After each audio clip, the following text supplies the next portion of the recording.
तूबा ने अब तक ये फैसला नहीं किया कि क्या करना है। उसके लिए सारा दिन घर में रहना ठीक नहीं है। जानान, क्या तुम ये बात कह रही हो? तूबा अभी जवान है सुल्ताना साहिबा, और अब तो उसकी यूनिवर्सिटी भी खत्म हो गई है। मैं नहीं चाहती कि वो घर पर ही रहे। उसके तो काफी दोस्त हैं। जब करीम और सादिया की शादी हुई थी तब तुमने भी यूनिवर्सिटी से ग्रेजुएशन की थी, लेकिन काम कभी तुमने तो नहीं किया। करीम साहब, अगर मुझसे कोई गलती हो गई है तो बताएं। नहीं तो बिल्कुल भी नहीं। तुम्हें किसी चीज की जरूरत है? मुझे ऐसा महसूस हुआ। अगर ऐसा है तो मैं... अरे नहीं नसरीन, ऐसी कोई बात नहीं है।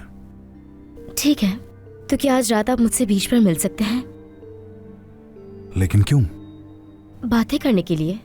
पूरा दिन तो आप ऑफिस में होते हैं और घर आने के बाद आप फैमिली के साथ बिजी हो जाते हैं। बहुत सारी बातें मेरे दिमाग में उलझ रही हैं और मैं चाहती हूँ कि मैं आपसे सारी बातें शेयर करूँ।